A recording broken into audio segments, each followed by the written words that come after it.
Assalamualaikum warahmatullahi wabarakatuh. Perkenalkan, nama saya Farah Fadila Amalia. Saya mahasiswa Universitas Pendidikan Indonesia. Saya jurusan Ilmu Pendidikan Agama Islam semester 6 dan saya kelas IPB 2017. Nah, pada kesempatan kali ini saya akan membahas tentang evaluasi pendidikan Islam yang diampu oleh Bapak Abdul Salam dan Bapak Cucu Surahman. Untuk penjelasan lebih lanjut, yuk kita simak video berikut ini. Teman-teman, selanjutnya saya akan membahas tentang pengertian evaluasi secara umum. Nah, pengertian evaluasi sendiri itu berasal dari kata bahasa Inggris to evaluate, yang artinya menilai. Nah, istilah nilai ini pertama kali dipopulerkan oleh para filsuf. Nah, salah satu filsuf yang pertama kali mempopulerkan istilah nilai ini adalah Plato. Dalam bahasa Arab, nilai ini yang artinya al-miqat. Nah, dalam wacana keislaman, istilah nilai ini terdapat 6 padatan kata. Nah, 6 padatan kata ini antara lain adalah yang pertama yaitu al-hisab yang artinya perkiraan atau penafsiran, lalu ada al-bala yang artinya pengujian, lalu ada al-hukum yang artinya pemutusan, yaitu ada al-qada yaitu keputusan, lalu ada al-mizan yang artinya penglihatan, dan yang terakhir itu ada al-imtihan yang artinya pengujian. Nah, untuk aspek-aspek yang dibahas dalam evaluasi pendidikan Islam ini tentunya sangat berbeda dengan yang evaluasi pendidikan pada umumnya, karena evaluasi pendidikan ini lebih menjurus kepada dua aspek. Yang pertama yaitu aspek psikologis dan aspek spiritual. Mengapa harus keduanya? Karena tujuan dari evaluasi pendidikan Islam ini adalah tidak hanya membentuk seorang peserta didik yang hanya jago atau yang hanya ahli dalam bidang keilmuan di dunia saja, tetapi dia juga harus memiliki sikap religiusitas dan sikap spiritualitas yang dibuktikan atau yang diwujudkan dengan menerapkan aspek religius dan aspek psikologisnya. Jadi ia tidak hanya mempunyai sisi psikologisnya saja atau ahli dalam hal keilmuan dunia saja atau ahli di bidang ilmu keagamaannya saja, tetapi balance antara keduanya, seperti itu. Selanjutnya yang akan kita bahas adalah tentang masih berhubungan dengan evaluasi pendidikan, yaitu kita bahas di dalam Quran surat mana aja yang membahas tentang evaluasi pendidikan Islam. Nah, di sini terdapat 3 surat yang menjelaskan tentang evaluasi pendidikan Islam atau yang berhubungan dengan evaluasi pendidikan Islam. Yang pertama yaitu adalah Quran surat Al-Ankabut ayat 2-3, lalu ada Quran surat Al-Mulk ayat 2, dan yang terakhir Quran surat Al-Baqarah ayat 155.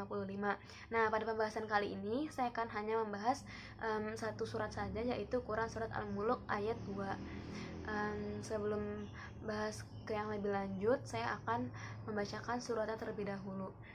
A'udzu billahi minasy syaithanir rajim. Bismillahirrahmanirrahim. Alladzi khalaqal mauta wal hayata liyabluwakum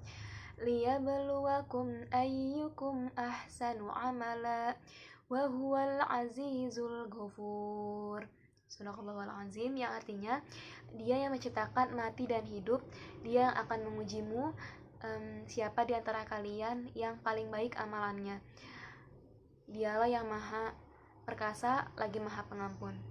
Sadaqallahul azim. Nah, selanjutnya yang akan saya bahas adalah makna mufradat. Nah, di sini saya akan membahas tentang makna mufradat ya teman-teman. Yaitu yang pertama ada alladzi, yang, lalu khalaqa menciptakan, lalu al-mauta kematian, wal hayata dan kehidupan, liyabluwakum karena Dia akan mengujimu, ayyukum supaya di antara kamu, ahsanu lebih baik, amalan perbuatan, wa huwa dan Dia, al-azizu maha perkasa, al-ghafuru maha pengampun. Selanjutnya yang akan saya bahas adalah asbabun nuzul dari Quran surat Al-Mulk ayat 2 ini. Jadi di dalam asbabun nuzul ini bisa saya ambil dari 2 poin, yaitu yang pertama adalah tentang kunci Jadi surat Al-Mulk ini merupakan sebuah kunci untuk membangun sikap spiritualitas kita agar selalu kuat dan taat dalam beribadah kepada Allah Subhanahu wa taala. Lalu yang kedua adalah kehidupan setelah kematian itu adalah sesungguhnya menjadi penting gitu ya, karena kita hidup di dunia ini akan menjadi sangat hampa. Bagaimana cara kita hidup di dunia ini tanpa adanya tujuan, karena tujuan itu kan adalah kehidupan setelah kematian ini, yaitu akhirat. Karena di akhirat nanti juga kita akan dibalas semua perbuatan kita yang telah kita lakukan di dunia. Jadi jika tidak ada kehidupan setelah kematian, maka kehidupan di dunia kita ini akan seperti hampa saja gitu, tidak ada dorongan untuk terus beramal kepada Allah Subhanahu wa taala. Selanjutnya kita akan masuk ke dalam makna global. Nah, makna global atau inti dari Quran surat Al-Mulk ayat 2 ini adalah bagaimana cara kita bisa mengetahui bahwa kematian dan kehidupan itu hanya milik Allah Subhanahu wa taala, dan sesungguhnya kita pasti selalu akan diuji. Jadi Allah itu akan mengetahui mana yang baik, mana yang buruk gitu ya. Nah, pasti Allah juga akan memberikan ganjaran kepada kita atas semua perbuatan kita. Nah, setelah kita mengetahui kehidupan setelah kematian atau akhirat, kita juga dapat bisa lebih berhati-hati, lebih berlomba-lomba dalam kebaikan. Lalu kita juga semakin dekat dengan Allah Subhanahu wa taala dan semakin tidak puas gitu ya untuk selalu beribadah kepada Allah. Selanjutnya kita akan membahas tentang tafsir Quran surat Al-Mulk ayat 2 ini. Nah, tafsir di sini saya akan mengambil dari 3 mufassir. Yang pertama yaitu tafsir Al-Qurtubi, lalu yang kedua ada tafsir Al-Misbah, yang ketiga yaitu tafsir Jalalain. Nah, yang pertama yaitu tafsir Al-Qurtubi. Nah, dalam tafsir ini dikatakan bahwa mengapa adanya kematian gitu ya.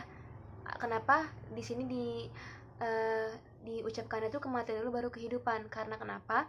Karena menurut tafsir Al-Qurtubi ini, semua dalam alam semesta ini atau bahkan diri kita sendiri itu munculnya atau permulaannya dari dalam keadaan mati gitu, seperti contohnya debu, atau misalnya seperti angin, atau kita dari segumpal darah atau dari tanah, dan misalnya seperti teori Big Bang itu kan pasti diawali dengan dalam keadaan mati gitu ya, tidak ada makhluk hidup di sana, hanya Allah Sang Maha Pencipta saja yang ada di sana gitu. Tidak ada makhluk hidup atau tidak ada apapun di sana pada saat permulaan kehidupan di dunia ini.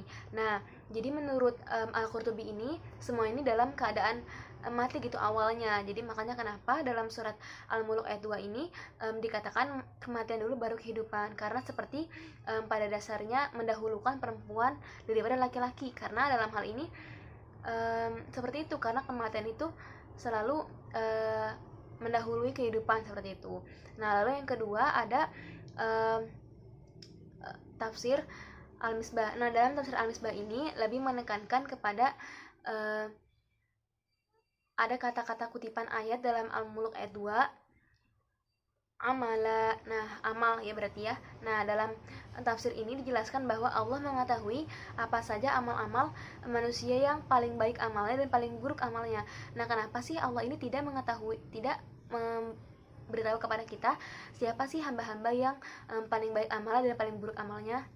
Nah, kenapa demikian? Karena Allah itu ingin kita terus berlomba-lomba dalam kebaikan. Allah itu ingin terus membuat kita lebih mendekatkan diri kita kepada Allah. Karena jika kita itu diberitahu oleh Allah Subhanahu wa taala dalam surat ini siapa saja yang paling baik dan paling buruk amalnya, maka pasti sifat manusia kan tidak ada yang sempurna ya teman-teman.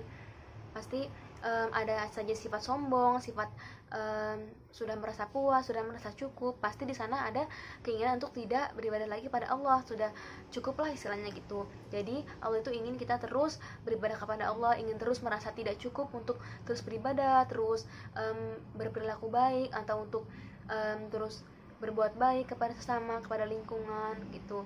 Nah, makanya dari itu kenapa dalam tafsir ini dikatakan bahwa Allah itu mengetahui gitu ya, dan Allah tidak memberitahu siapa saja yang amalnya itu paling baik dan paling buruk, seperti itu. Nah, lalu yang ketiga ada tafsir Jalalain. Dalam tafsir Jalalain ini sama seperti Al-Qurtubi, lebih menekankan kepada seluruh kehidupan kita ini di awal dalam keadaan mati, seperti nutfah, lebih menekankan kepada nutfah ya teman-teman, karena kita sendiri kan pasti diciptakan dari nutfah, segumpal darah, atau misalnya dari tanah gitu ya kan semuanya dalam keadaan mati. Jadi sama seperti Al-Qurtubi tadi lebih menekankan kepada kenapa sih adanya kematian dulu baru kehidupan seperti itu. Karena dalam Quran surat ini kan lebih didahului kematian dulu baru kehidupan seperti itu. Nah, Allah juga dalam tafsir ini menekankan bahwa pasti kehidupan setelah kematian itu kan yaitu akhirat ya teman-teman. Jadi selalu ada ganjaran gitu setiap perbuatan kita, dari setiap kita berbuat, berucap, ataupun kita misalnya berbuat baik, berbuat buruk, itu pasti sekecil apapun akan dibalas oleh Allah Subhanahu wa taala. Nah teman-teman, sekarang itu sudah masuk ke penghujung pematerian. Teman-teman penasaran gak sih apa sih hubungannya antara Quran Surat Al-Muluk ayat 2 ini dengan evaluasi pendidikan Islam? Nah teman-teman masih pada ingat gak nih, waktu tadi kan kita sudah bahas nih tentang 6 pendataan kata yang berasal dari wacana keislaman tentang nilai, tentang arti kata nilai itu. Salah satunya ada ya, yaitu al-bala yang artinya cobaan atau ujian. Nah dalam hal ini kita itu dibukakan gitu ya, bahwa sejatinya hanya Allah saja yang mengetahui kematian dan kehidupan di dunia ini. Jadi Allah itu yang mengendalikan kapan kehidupan baru akan datang, kapan kematian. Jadi hanya Allah saja gitu yang tahu, Allah saja yang atur. Kita tidak bisa menghendaki salah satu diantaranya, atau kita tidak bisa mengatur salah satu diantaranya. Kita hanya bisa terus beribadah kepada Allah, dan kita hanya bisa untuk terus memperbaiki diri gitu ya, agar kita bisa dalam keadaan husnul khotimah nanti saat meninggalnya seperti itu. Nah, menurut Roghib Al-Ashfihani, jadi membedakan ujian itu yang datang itu terbagi menjadi dua, yaitu ujian yang dari Allah Subhanahu wa taala atau ujian yang datang yang diakibatkan oleh manusia itu sendiri. Nah, dilihat dari pendapat Roghib ini membedakan dari dua kata gitu ya, yaitu bala dan ibtala. Nah, bala ini artinya ujian atau menguji. Jadi Allah itu menguji hambanya gitu ya. Jadi Allah itu pasti mengetahui dan tahu gitu siapa saja yang emang pantas untuk diuji dan yang tidak. Dan pasti kita tuh harus selalu positive thinking ya teman-teman, karena tidak hanya yang diuji saja itu pasti adalah hamba yang tidak disukai Allah. Tentu bisa saja kebalikannya. Tentu Allah itu pasti menyukai gitu ya. Makanya kenapa Allah itu menguji kita, Allah itu memberikan kita cobaan, karena Allah itu ingin mengatas kita gitu, seberapa jauh sih keimanan kita, seberapa jauh sih rasa cinta kita kepada Allah, seperti itu.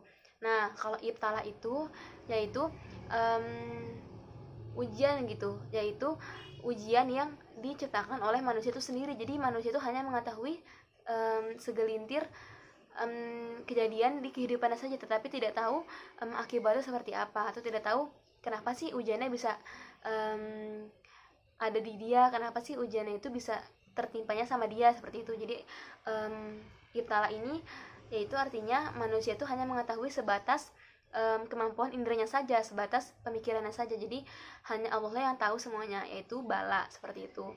Nah, selanjutnya tujuan dari bala ini adalah untuk mengetahui respon gitu ya dari manusia itu sendiri, bagaimana kita bisa menyikapi cobaan atau ujian yang telah Allah berikan kepada kita, dari sisi fisik kita, dari sisi hati kita, dari sisi perilaku kita, tindak lanjut kita setelah kita diberikan ujian atau cobaan oleh Allah Subhanahu wa taala. Jadi bagaimana nih, apakah kita bisa lebih tabah atau malah mencaci maki Allah, nauzubillah min zalik, atau misalnya kita malah jadi berburuk sangka kepada Allah. Nah, justru itulah yang dinilai dari al-bala ini, teman-teman. Karena al-bala ini kan merupakan cobaan atau ujian. Jadi tujuannya adanya cobaan atau ujian dalam kehidupan kita adalah harus kita tuh bisa lebih mengatur diri gitu, dan Allah tuh bisa menilai dari perilaku kita sendiri. Apakah itu nanti cobaannya datang dari hal-hal yang kita senangi atau hal-hal yang tidak kita senangi. Itu semua tuh harus kita bisa berpositif thinking kepada Allah, karena dengan hal itu kita bisa lebih meningkatkan iman kita, dan kita juga bisa lebih